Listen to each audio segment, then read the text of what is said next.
One of our probes had spotted the enemy. Let's hear it, I instructed Naomi.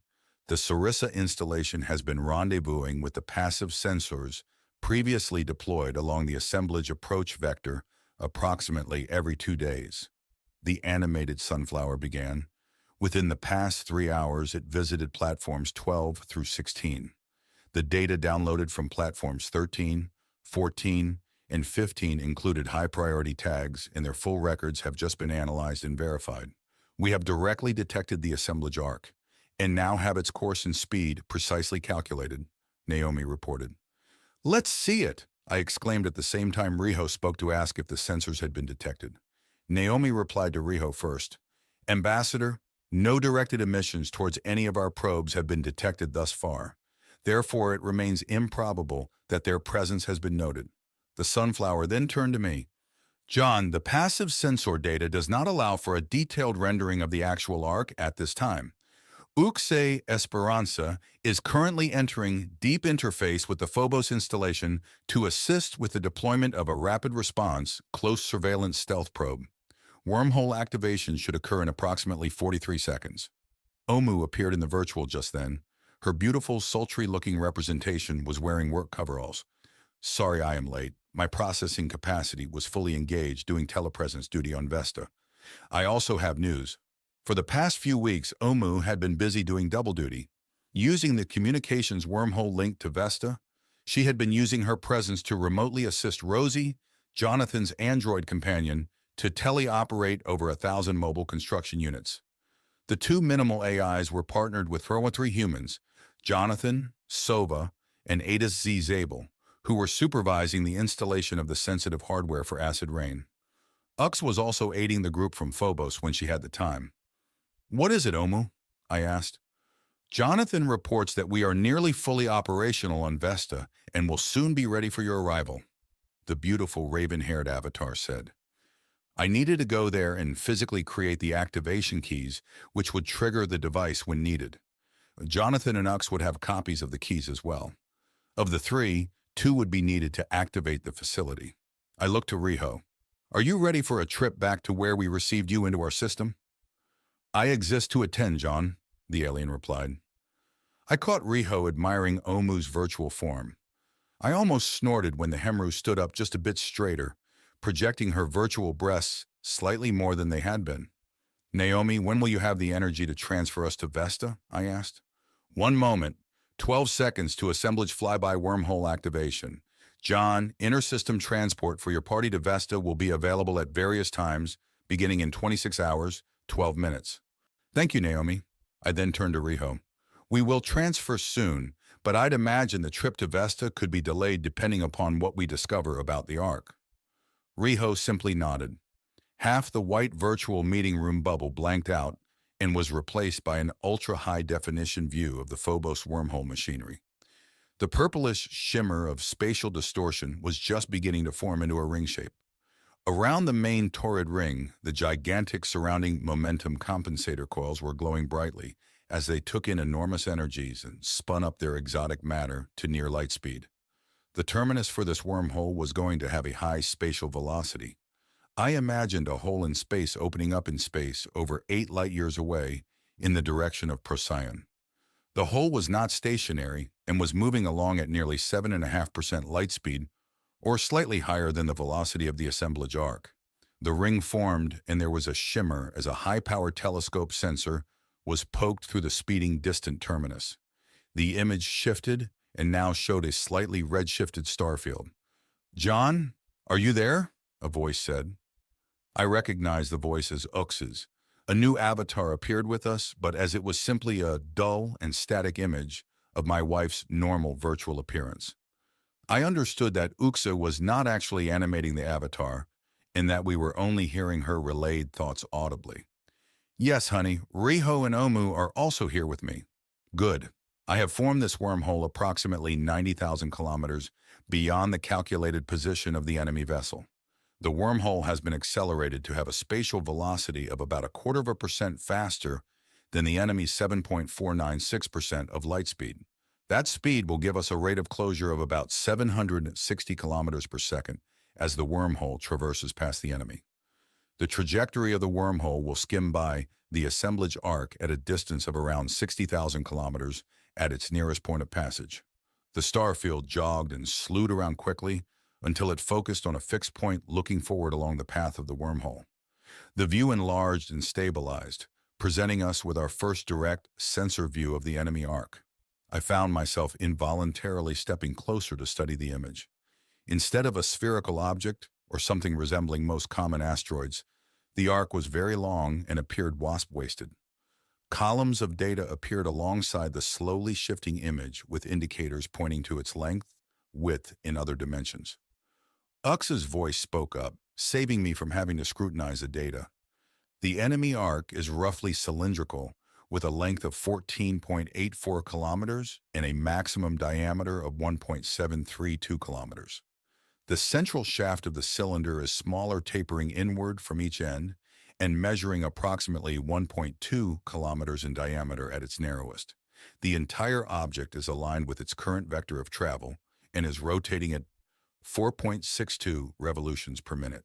I began to process the scale of what I was seeing and hearing. The assemblage arc was massive. It looked almost like a long dog bone, or maybe two narrow ice cream cones blended together at their bases, except that the tapering sides were gracefully curving rather than straight-sided.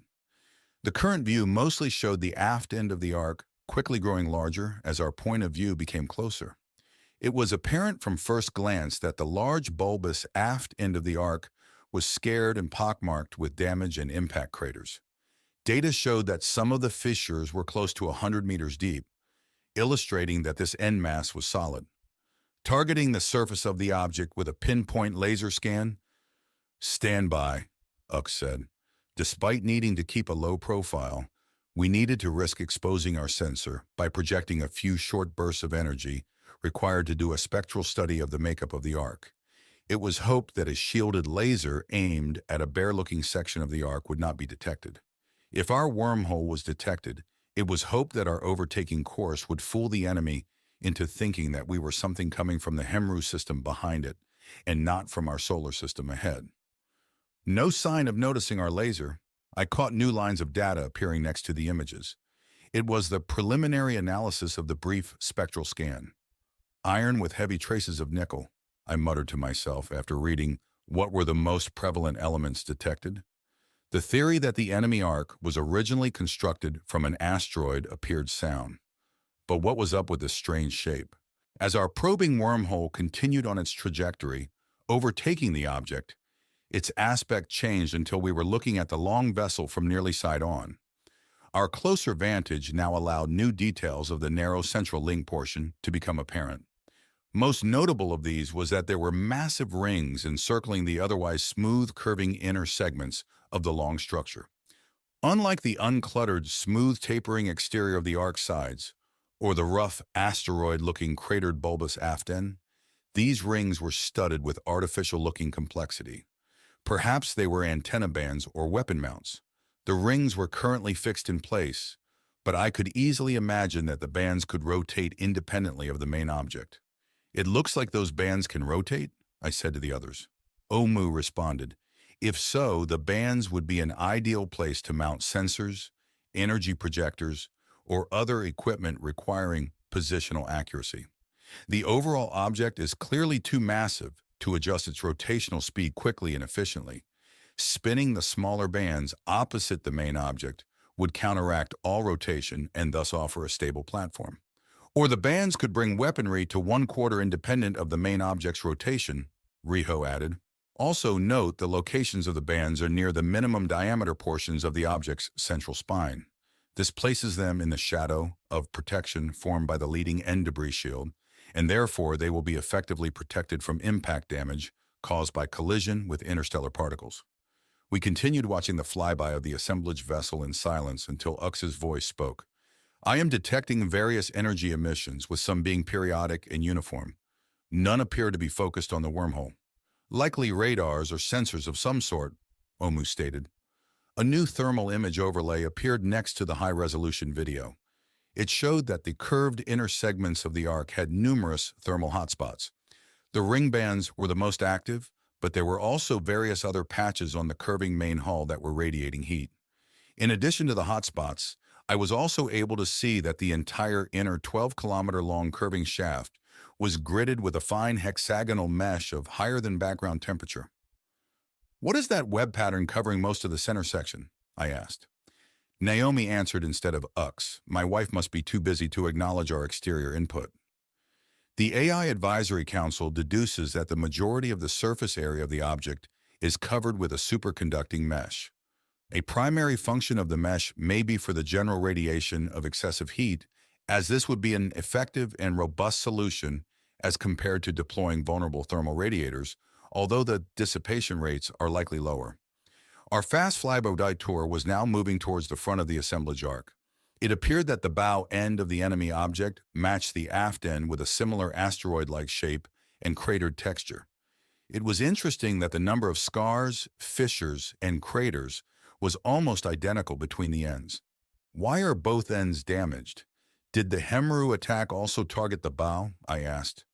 I'd assumed that the Hemru would have attacked the stern, as that was the direction from which their weaponry would have arrived from. As I made the statement, however, I realized that this was a complete guess on my part. There is insufficient information to answer with certainty at this time, Jon. Naomi answered again. However, early deduction would indicate that the visible damage is mostly due to interstellar debris impacting the object.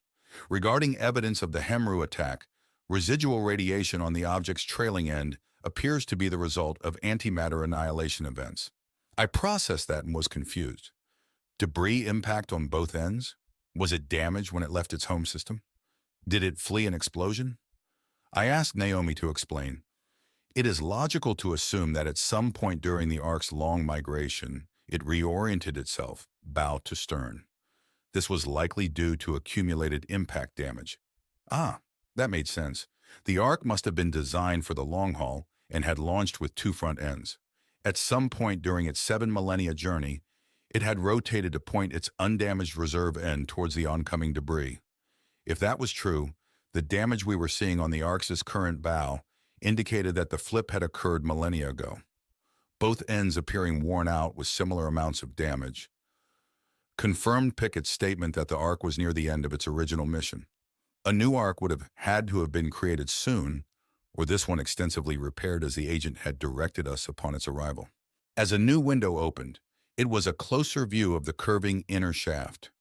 As the view zoomed in, we were able to see many small openings just rotating into view of the passing wormhole. Data appeared with the overlay showing an estimate of the depths of these openings. "Is the center stalk hollow?" I asked. "It appears to be at least partially so," Omu replied. "I would speculate that the smoothness of the curving central portions of the object, as opposed to the asteroid-like shield ends, is evidence that the assemblage arc was constructed by joining two similar-sized, spherical metallic asteroids by a manufactured central structure. That central structure is over 12 kilometers long and over 1 kilometer across. That's a big construction project. Also, it has to be strong enough to hold the two metallic asteroids in place," I exclaimed before adding, "Do we know the Ark's mass?" Naomi answered, "Volumetric estimates range from 10 cubic kilometers to upwards of 22 cubic kilometers. If the object was composed mostly of iron, as indicated by the early spectral analysis, the mass of the object would range between 70 to 161 billion metric tons. Ux's voice broke in again. "I have detected additional microwave emissions which appear to originate from some distance away from the assemblage arc. I am attempting to verify the sources of these emissions." On the display, our vantage point of the arc was now well ahead of the bow hemisphere. The thermal scan overlay showed that there were 3 pinpoint hotspots on the bow. A window zoomed in on one of these. "Machinery!" I blurted. "There is a structure mounted on the nose." It looked like a small metallic sphere stuck to the asteroid-like surface.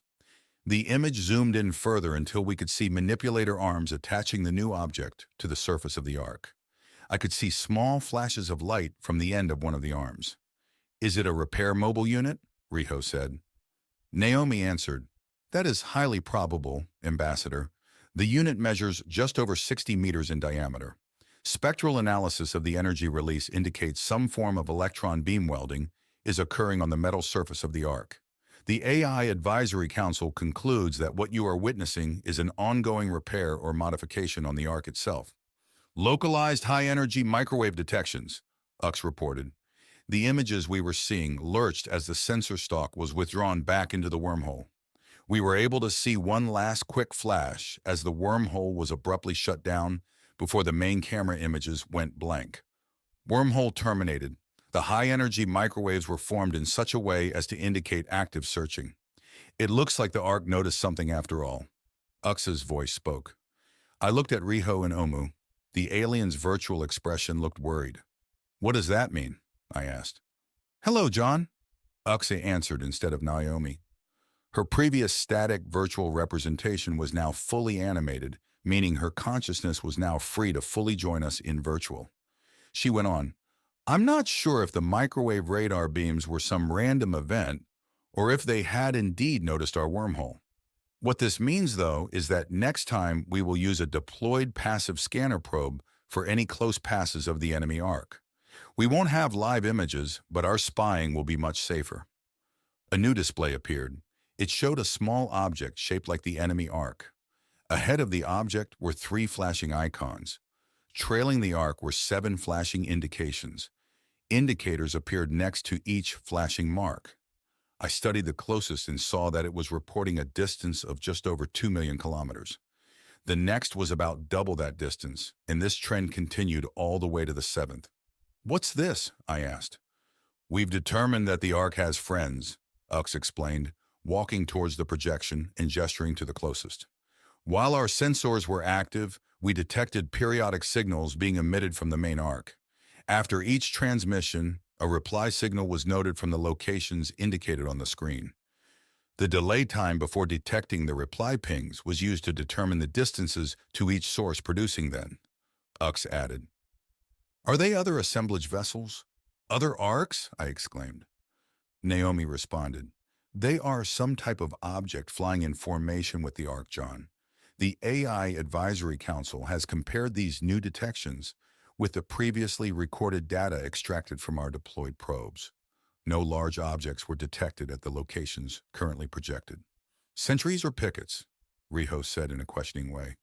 That is the AI Council's conclusion, Ambassador, Naomi responded. There is a high probability that the objects are deployed sentries set to watch ahead and behind the enemy Ark. Note the increased numbers of objects located trailing the assemblage vessel. This would be consistent with an increased defensive posture after having recently suffered an attack from that quarter. That's right. The Hemru had attacked the Ark almost a decade ago.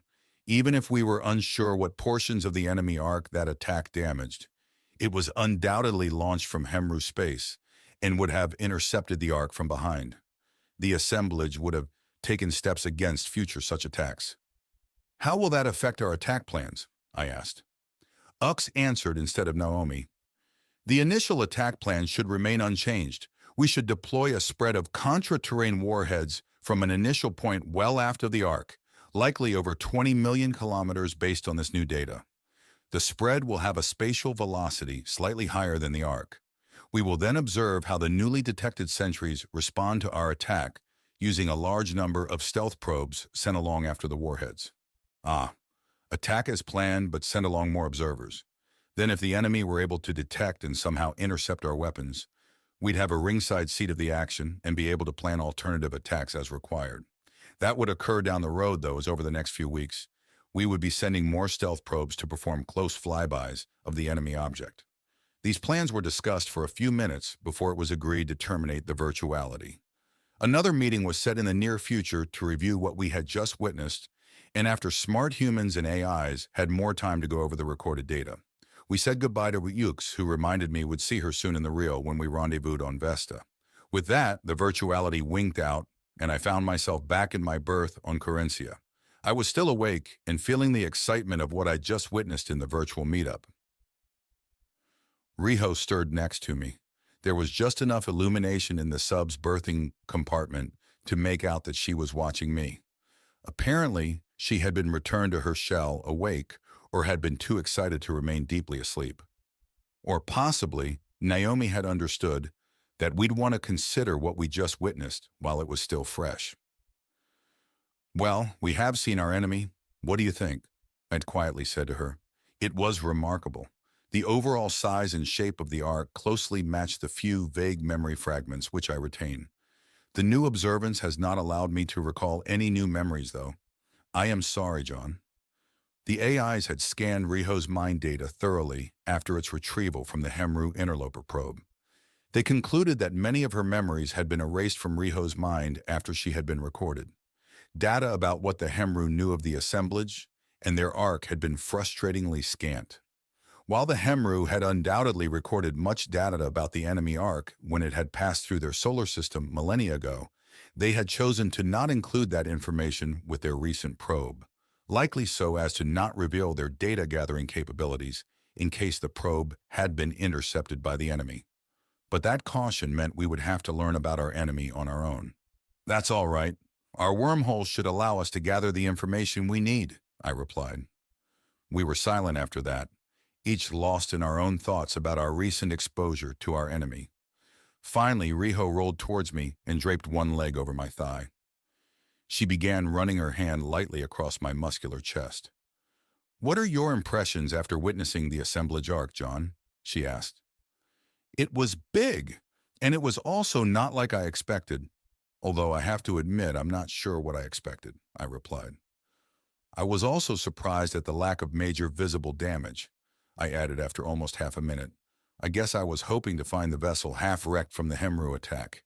Do you think they missed?" "Much about the recent attack remains unclear," she replied. "It might be that the antimatter explosions which were detected were near misses, or possibly the damage was repaired. Pickett did indicate that the second arc to be built in your world was to bring additional energies to the first arc in order to make repairs and to alter the courses of both arcs. That was true. The explosions we had detected would have alerted the enemy that it had a powerful threat behind it. Altering the arc's course would likely result in any follow-on attacks not being able to locate their target. I'm just worried that the lack of damage means that there is some sort of defense mechanism in place that will limit the effectiveness of our warheads," I said quietly. "That would be highly unlikely, Jon. The differences in using wormholes to deploy weapons relatively nearby the enemy arc versus any attack arriving from hundreds of light years behind are telling. I would estimate that there can be no perfect defense against your pending attack. Riho, it's our pending attack. You are in this just as deeply as we Earthborns," I said. Her hand had been working lower down my body as we talked. It now brushed my genitals, causing a reaction. I slowly lost interest in discussing the enemy arc. "Our rest was interrupted by the flyby," she whispered, and she continued stroking me. "Our bodies and minds are now too excited to sleep. Come, let us burn off some energy and remove excessive hormones. Also, it will leave you with more pleasant last memories before tomorrow's scheduled mind data recording session." I rolled towards my friend and began returning her advances. Riho's idea was a good one. Sure enough, an hour or so later and well-sated, we were both again sleeping deeply.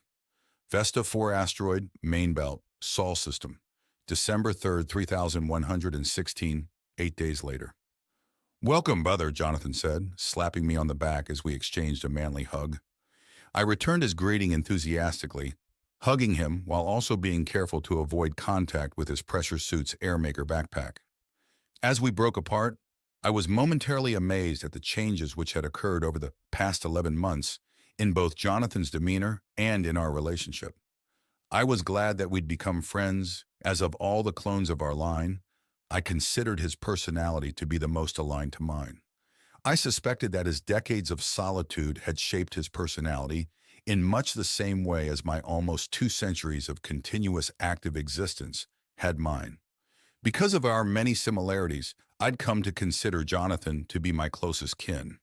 His solitude had caused him to be introspective beyond his years. Or possibly, the long decades spent alone in deep space had rendered him batshit crazy, and I was just gravitating towards a kindred spirit.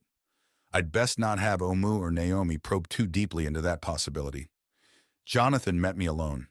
Maybe my week-long delay in coming here had messed with everyone's schedules?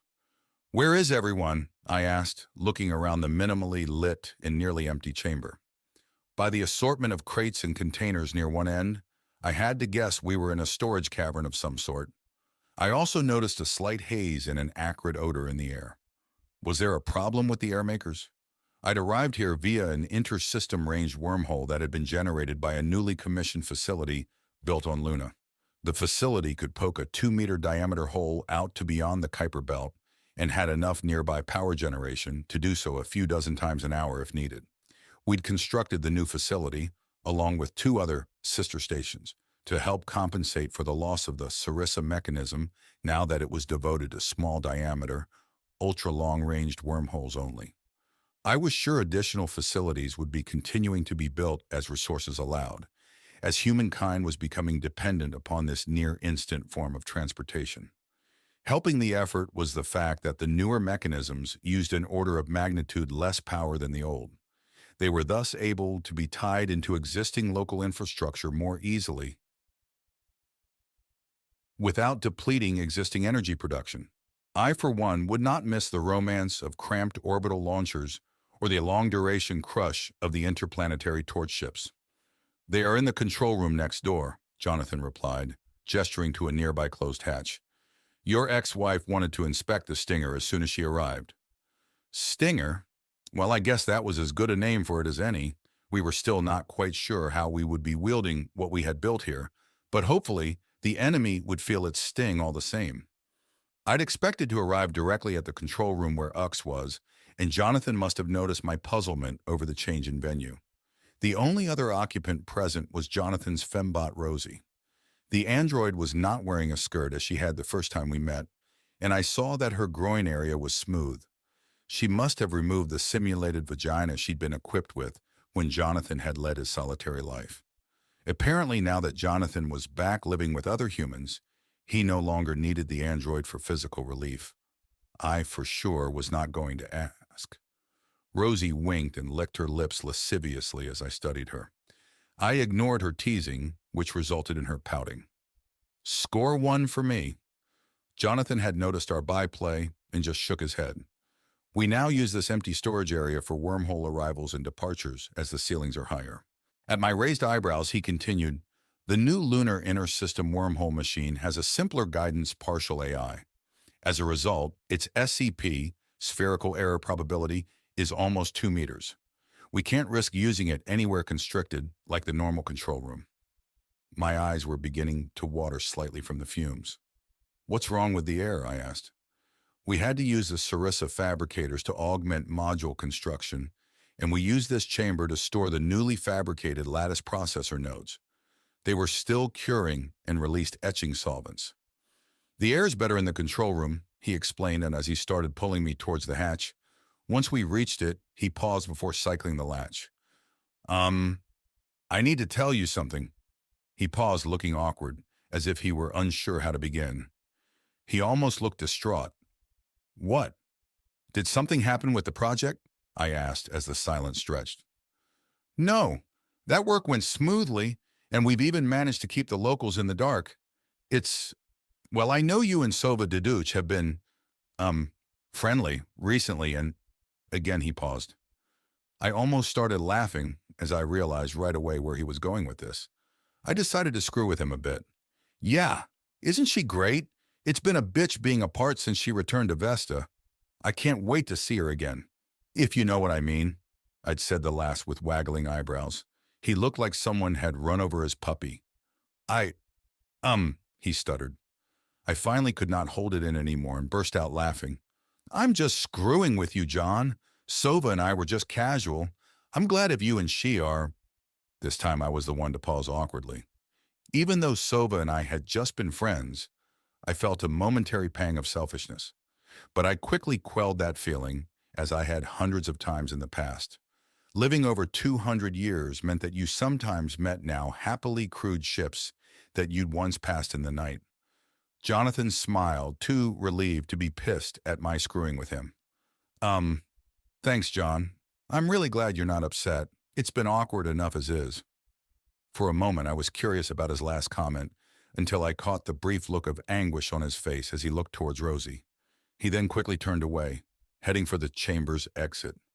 As I moved to follow, I glanced at his android, hoping for some form of explanation. Rosie was following Jonathan's departure, but from her slight and quick negative headshake, I knew that she was aware that I was watching her. The android wanted me to drop the issue. I suddenly understood why Jonathan was upset. He was having trouble reconciling his burgeoning relationship with Sova with his longtime android companion.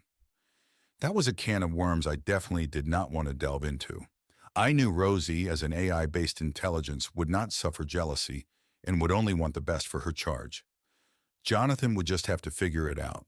I had to admit that I was a bit curious about Sova's feelings on the matter, though, but I was not curious enough to ask, so I put the whole matter out of mind. Soon, the three of us had made it through the hatch and were gliding down a long series of tunnels which I suspected that I'd traveled through before.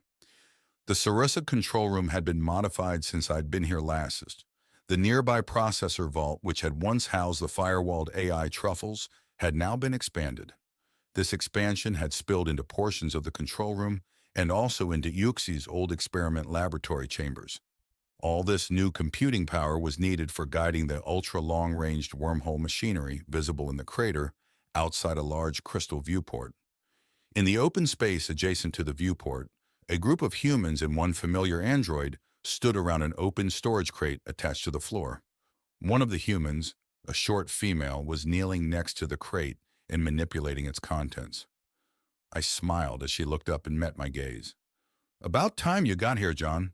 Omu and Riho arrived over 15 minutes ago." "What was the holdup?" Ux asked. I knew that with her enhanced cerebral interface, she already knew exactly why I had been delayed. She was just asking out of politeness to the other humans. "Just had to wait for the lunar energy levels to recharge a bit." "Honey, also Jon here wanted to have a bit of a private chat when I arrived," I'd said the last with a slight frown. At that, the tall human female standing to the rear of the group blushed and looked away. "Score!" I'd managed to extend my teasing of Jonathan to include Sova. The other two humans in the group, Riho and Adis Zabel, or Z for short, noticed my sudden grin towards Sova and looked at her curiously. Sova quickly recovered, and now looking innocent, just shrugged. Omu smiled, likely having been kept aware of my private discussion with Jon by Rosie. Is that the stinger?" I asked, trying to get everyone focused back on the reasons why we were here. "Yes, come look at this marvel of ultra-high bandwidth technology," my ex-wife said. She'd said it with the clear pride of someone who'd been deeply involved with designing the device. I joined the others as we stood around the crate. We were all standing to one side except Riho. My alien and human form had retreated a half-dozen meters and was pointing a small imager at the group. She was acting as videographer for this event as a favor to Adele Solchalian. Due to the secrecy of the project, by mutual consent, Adele had been prevented from coming with Riho to Vesta for this little excursion. In exchange, Riho agreed to record everything of note, and later, when the secrecy was no longer necessary, assuming we all lived to see the aftermath, Adele would be free to utilize the footage in her documentary Work in Progress. I avoided looking at Riho's imager and instead peered into the crate. Inside was Project Acid Rain's prototype data injection device, or its stinger. At first glance, I had to agree with Ux. It looked impressive as hell. Each end was festooned with thousands of tiny data ports and receptors. Parts of its outer surface were crystal and showed an interior filled with countless data fibers and other bits of ultra-complex widgetry. It was smaller than I'd expected, at only about 2 meters long. If I had to describe it, I'd say it was shaped like a giant oil funnel, or maybe a fat torture lamp. The smaller end was a bit more than 100 millimeters in diameter, and I remembered that it was this size so as to fit through the narrow aperture of the ultra-long-range Sarissa wormhole. This was the sting end of the stinger, and looked to be densely packed with thousands of tiny optical and microwave data emitters. I cranked up the magnification on my smart irises and was able to see that there were countless more data ports existing at the near microscopic level. Was I seeing the ends of individual data fibers? I shifted my gaze back to normal and across the object to the opposite bell end of the stinger. This end, while still circular, was much larger at well over 1 meter in diameter. I pulled myself past Sova and around to the end of the crate so I could study this end closer. The larger end of the device held more than just data ports. There were 3 large alignment prongs arrayed symmetrically around the center, and the outer rim contained 20 evenly spaced and rugged capture clamps. This end was clearly constructed to be securely attached to something. There were also many large connectors that had to be for power. "So, how's it work?" I asked. "What you are looking at is basically a patch cable, a very, very high-capacity patch cable," Ux explained. "The Stinger's small end is designed to physically penetrate a Sarissa wormhole and pass data impulses through to a target on the other side." "But how does the data get into this Stinger?" I asked, looking around the control room and out through the viewport. "Is there a data conduit that leads to where we have built the new lattice?" Ux stood and pulled herself over to the viewport. "The Stinger is designed to be attached to that." She pointed as she finished. I followed her direction and noticed a new complex apparatus out in the wormhole machinery crater. Off towards one edge was positioned what looked like an articulated construction crane. On the end of an assembly of long folded arms was a 4-meter diameter donut-looking object. Complex brackets were installed on one side of the donut. "Another wormhole generator?" I asked. "Correct. The wider input end of the Stinger mounts to that short-range data wormhole. If we have to fire up acid rain, that articulation arm will move the data wormhole with the Stinger attached directly over the active Sarissa wormhole. The Stinger will be inserted into the ultra-long-range wormhole, and thus we will have continuity of data from acid rain to our target 8 light-years away." Ah, that made sense. It was also what had permitted us to build a new processor lattice 12 kilometers away from this facility. I'd been expecting a long data pipeline to connect the project site to here, but this secondary wormhole filled that role nicely. It also made maintaining secrecy around the new construction easier, as little work had been taken here.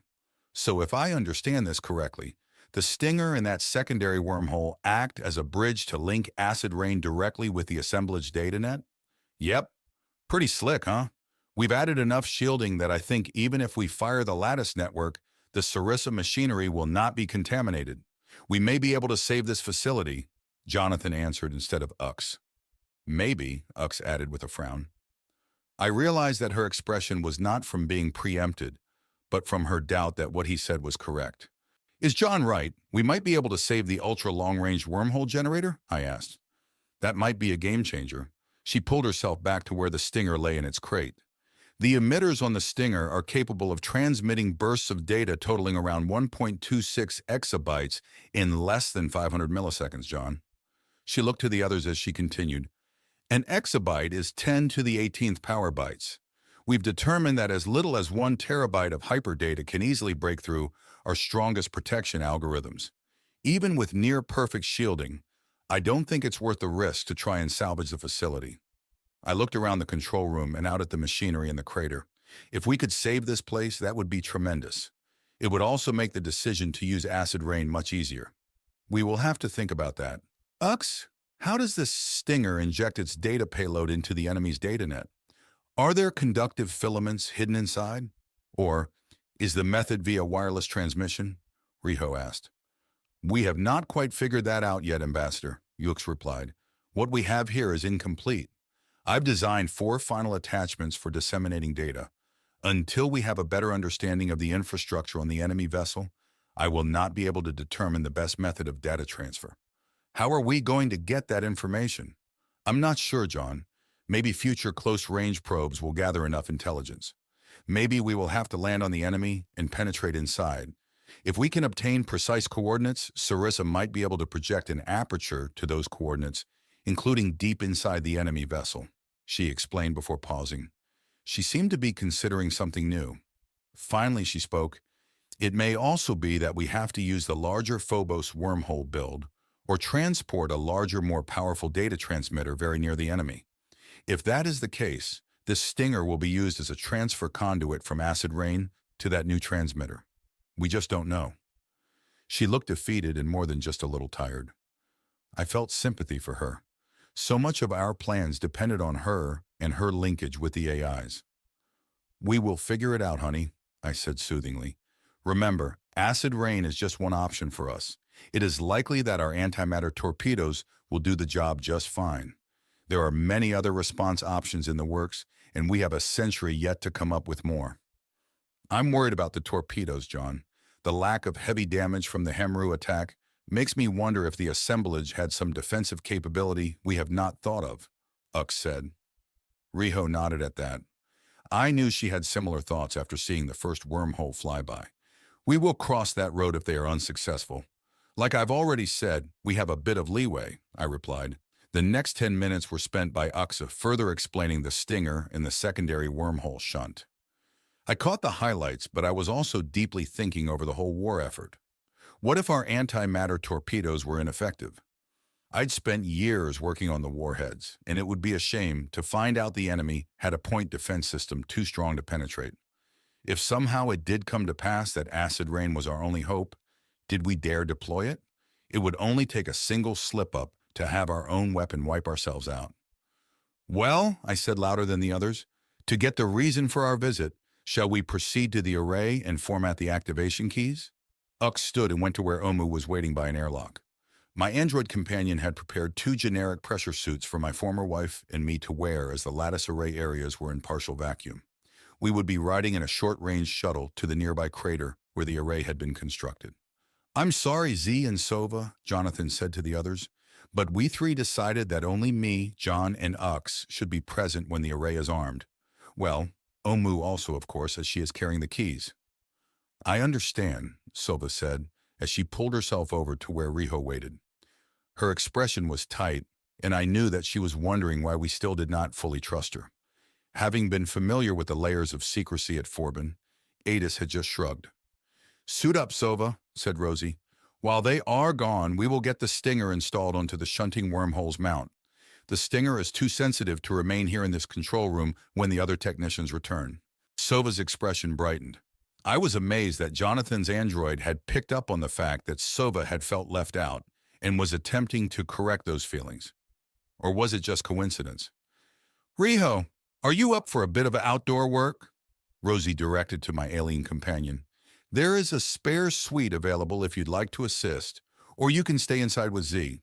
Afterward, I will prepare snacks and we can all have a girl talk until the others return.